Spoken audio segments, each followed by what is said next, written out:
There. Hello, everyone. Okay. Let's see what we get for today.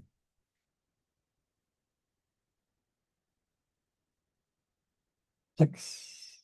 Right. Good. Scorpio. It's reading for Scorpio.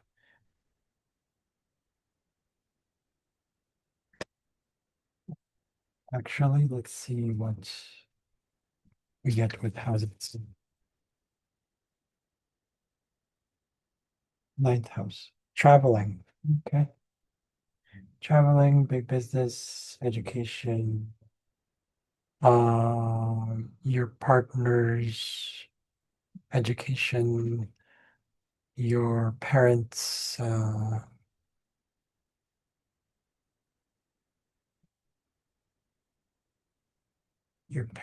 what is this, health.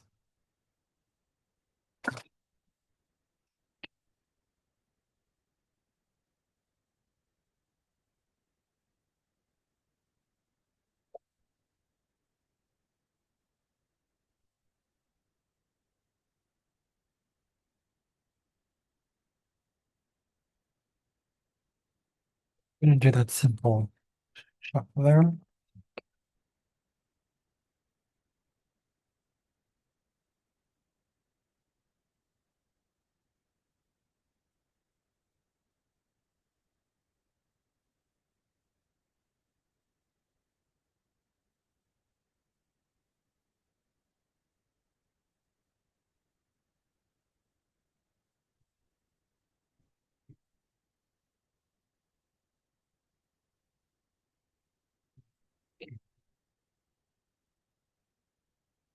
Okay,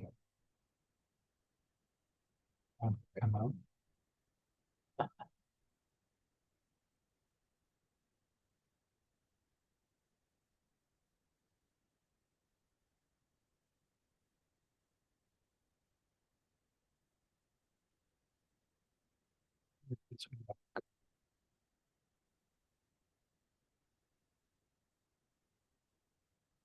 Wow. Okay, so six, there's about six cards I wanted to come out. Okay, so we got three revealed right away, and three mystery cards. First card that came out, technically the first three, feels like there's a combination of the three put together. Hmm, let's see here. Right. So the first thing that's come out, oh, again, three cards here. We got the Six of Pentacles, King of Pentacles, and Ten of Cups, but the Ten of Cups is upside down. I don't know if you can see that there. So, what I'm seeing here is a sort of like benevolence, but it's almost like there's a bit of a doubt in terms of how you give of yourself. It's almost like there needs to be balance. I'm seeing here there's this balance right here with the scale here. It's a very Libra side of Scorpio. It's actually tied to the constellation of Scorpio before, where I read somewhere that Libra and Scorpio constellations were actually one and the same. Which totally makes sense because like if you look at the tradition between Scorpio to from Libra, is that Libra wants equality. When we're talking about the seventh and the eighth house in astrology, what happens is that um, in order for Scorpio to trust again, it needs to have that sort of balance that its basic needs or its most basic fundamental needs for safety and privacy is actually met through a balance between the two individuals or two individuals that are involved in the parties, or your partner, you and your partner. State house is usually tied to partners' finance or shared finance. And we're talking about the ninth house here.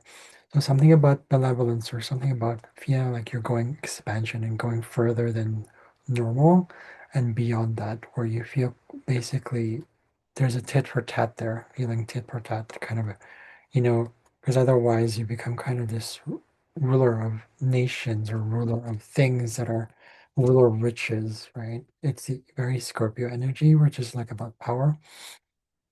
Here, there's an inner celebration that needs to happen first. We have that, the Ten of Cups. So it's almost like your earthly sign connection. Um, earthly, when I see earthly, means the Scorpio likes to have that. The shadow of it is seen through Taurus, which is the balance of integrating the ability to build instead of, relying too much on emotion and being caught up in the things that are kind of like when it comes to trust. When you trust yourself, what will happen is your trust will expand onto others.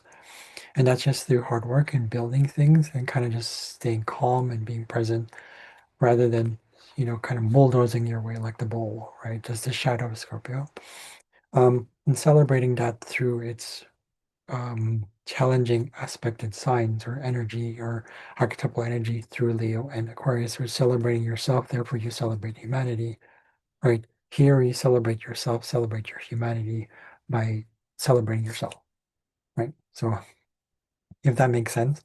Okay, so there's the earthly and the water sign. There's a part of you that wants to go into this sort of sense of completion, right? Going to the six, going to your home, numerology speaking, six is tied to the house, building your home, so building your safety towards something that is actually um, more like where you feel like you are your complete self. You are the king of your home. I'm getting that. So king of your home, king of your domain, if that makes sense. The Ten of Cups will be able to reveal all that. This will go this way if you turn to celebrate what your gifts are inside. Could be 10 things, 10 things, 10 gifts that you have. So we'll see that. The three mystery cards that come up are, let's see here. I didn't even see it. Oh, they're actually all upside down. Okay, so again, oh, here again, Nine of Cups. So I feel like there's a hidden portion going backwards for you to go further into your water and really being able to transform and understand your emotions. You have to go deeper into completion by going further inside yourself and saying, what is there that I need to complete? When I say complete, I don't necessarily mean like this sort of end goal thing, right? It's tied to this one, but it's also tied to being your own magician, being your own ability to balance and integrate things. We have to balance. Here we have the inner drive or inner potential to actually do that. This is why you have the hermit here. You have the hermit right side up. And I mean that this is time for completion. You got the nine number there again. So again, more about completion.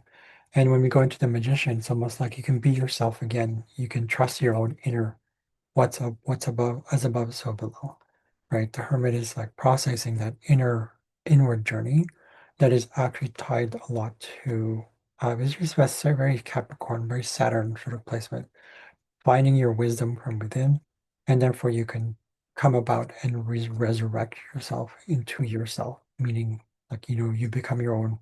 So you go inwards and find yourself by not thinking about the completion itself, but rather more about what is in the present moment. Really, it all boils down to the present moment, to be honest. Right? That's my experience. And I think that's about it. I don't know if they want me to do any more.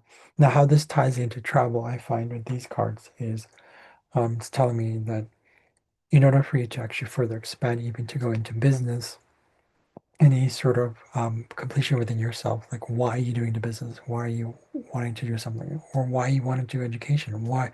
Or even your philosophy, your super conscious and going out there and expanding your visions as well before even finding a way to, control anything. This very Scorpio wants to be in power. You have to go for within. It's like, what is power? You want to ask yourself that question, not so much consciously, but more like going into the subconscious and going through the emotions. Remember, you had the water there. Water's come up twice already, right? We have the two cards here. One was hidden, one was revealed right away. So there's something about these two cards coming up. So it's sort of like I feel like it's very strongly related to some sense of honoring the emotions from within as sort of your primordial power, if that makes sense, right? So I hope that helps though. But I think that's it. We are limited for time, but thank you very much for watching. See you guys later. Bye.